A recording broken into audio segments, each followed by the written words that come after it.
What's up, fantasy football world? I'm Huseyin the Brain. This year's fantasy guru, Mike Mital. Sorry to inform you guys that this is going to be our last show of the season, but hope to give you a couple good things for the playoffs so you'll be successful. I want to start off the show by talking about how the season went, some surprises that we had. Chris Johnson, great running back. Great running back. A little bit of skepticism. I thought that maybe Lendo White might take some of his goal line carries. Other people thought that. No, not the case, huh, Mike? Not the case at all. I mean, I think after this season, a lot of people are going to be picking him #1 in next year's fantasy draft. I think he's pretty much burst on the scene and proven that he's a superstar, capable of carrying the team, getting a lot of carries, scoring a lot of touchdowns. So I expect big things from him next year. Is he your #1 choice? Oh yeah, most if I get the number pick, AP, I mean, he's pretty good still, but I think Chris Johnson has more potential. Yeah, I'm going Chris Johnson too. He scored 9 touchdowns. I mean, his touchdowns is going to be risky sometimes, but I'm willing to take that risk. I'm going to draft him and try to balance it out with a more consistent player like a Wes Welker or something. You know, someone who's going to be getting a lot of receptions, a lot of touches. Good strategy. Yeah, that's my plan. Vernon Davis, #1 tight end this year. I like the guy. I know he had a lot of talent. I didn't know he's going to be the best tight end. What do you got to say about him? Man, I just think this kid has finally proven that he was worthy of being the Niners' top pick 2 years ago. Vernon Davis, now that he and Alex Smith have a lot of chemistry, the sky's the limit for him. He's definitely going to be a Pro Bowler this year. Is he going to be... Well, a lot of people haven't been voting for him, so get out there and vote for him. That's He's the #1 tight end in the league. I mean, he broke the record for most touchdowns by a Niners tight end this season. So is he going to be #1 next year, Mike? Most definitely, I think. He's a scoring machine. He's going to find the end zone, I think, even more next year. So to me, tight ends is tough to predict, but I'm saying he'll definitely be top 5. So look to draft him early next year. Brett Favre, I'd say he's a surprise this year. I drafted this guy, believe it or not, as my second quarterback. Wow. I drafted Jay Cutler first, mistake. But I got Brett Favre in the 11th round. So that was a huge steal. Right now he's a top 5 quarterback. So what do you think about him, Mike? Man, I think he's been playing actually surprisingly the best football of his illustrious career. I mean, he had an okay, not that good game against Arizona last week, threw a couple of picks, but before that he was on fire. And I think Brett Favre is going to be a great quarterback for another year. Yeah, some of the linemen were injured. They're having some issues there. But I think as long as the linemen can stay healthy with the Vikings, he'll also be good, be successful. So next year, I see him doing good as long as the lineman's there. AP, we talked about him.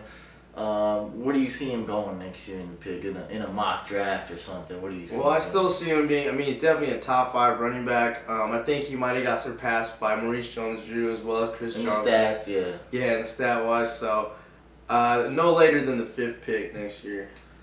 Yeah, well, top 3 in my book, definitely. Okay.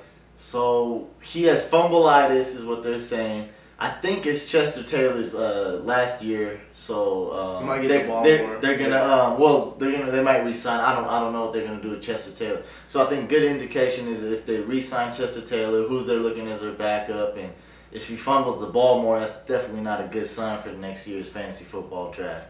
So I say he's going top 3, maybe #1 still in some people's books. Miles Austin, one of the biggest surprises this year. What do you think about him? Man, he's been steady, scoring touchdowns all season, hooking up with Tony Romo. This kid, I mean, he's a great player, talented. I think the sky's the limit for him next year. He's one of the most explosive players, I think, in the NFL. Biggest surprises. He's going to have success next year, too. Steve Smith of the Panthers. I mean, this guy's been drafted as a top 10 wide receiver. We touched on him before in the show. What do you think about him? Man, I mean, after this season, I think his career is pretty much on the downhill, or it might even be over. He's got surpassed by the other Steve Smith in New York Giants. I mean, that no one could have expected that before the season. This doesn't sound good. It just doesn't sound right. You get surpassed by another guy with the same name, but depends on the quarterback. If they fix the issue, as in no more Delhomme and get a good quarterback, which is tough to come by these days, getting a good quarterback, I think he'll be okay. But as of now, with Delhomme throwing the ball and how the Panthers just terrible offense, I don't see anything happening. So if you're watching the show, you've probably made the playoffs in your league, I imagine. Congratulations. Yes. If you did. and I want to talk about a couple things here about the playoffs to help you guys win. I got a lot of emails, and I gathered up a couple people. So what me and Mike's going to do is we're going to go through names. I got a list of a few names. They're sleepers for the playoffs that we think have a lot of potential in the playoffs. We're going to rate them out of a scale of 1 through 10. 10 being a must start in the playoffs, and 1 being don't touch this guy, bench him or drop him. So first we got wide receiver on the Rams, Donnie Avery. What do you rate him, Mike? I give him about a 7. I mean, he's not gonna score a lot of touchdowns, but he has a lot of good matchups against easy teams during the playoff weeks. Yeah, he's on terrible offense, but he has he's the #1 target there. He's a big target. I'd give Donnie Avery a 5. Next we got Mital Crabtree, a guy with a lot of talent. What do you rate him? I'm gonna say an 8. I like his prospects coming into the next couple weeks. I think he's gonna do good because the Niners are gonna throw. They've been throwing a lot more lately, so I think he's gonna get a lot of targets. I'm gonna say a 7. Pretty much agree with you. The big thing I like about Crabtree is everybody knows he's gonna be good. He has a lot of talent, but this guy's gonna improve. So I see him that he has a potential to get better every single game. All right. So he's stronger as the season goes on. Exactly. So I think he'll help you out. I said it before. He's gonna help you out. He will. Rock Cartwright on the Redskins, running back. Well, Clinton Portis has just got placed on IR. Davone Bess, who was the #2, has been placed on IR. So Rock Cartwright seems to be the man. Me and Mike didn't like him last week. He didn't show us a lot. We were right about that. But what do you think about the playoffs, Mike? Rock Cartwright. I'm still not sold on Rock Cartwright. I mean, he's gonna get a lot of touches, especially in their run-heavy offense. So I'll give him a 6. A 6. I'm gonna give him a 7. Just looking optimistic, and seems to be the man. I don't know if they're gonna get a couple more running backs. I'm sure they're gonna sign someone on the practice squad or get somebody there. All right, next we got Davone Bess, a true sleeper, and I think a guy with a lot of talent. What do you rate him?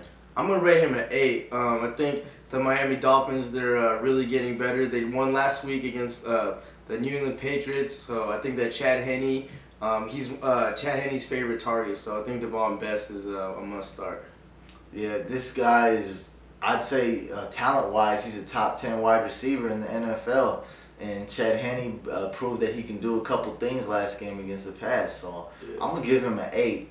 I see a lot of potential for this guy, and the Dolphins still have a little bit of spark in their offense. Louis Murphy on the Raiders, Mike. 1 out of 10. Man, I really like this kid, so I think I'm going to give him a 9.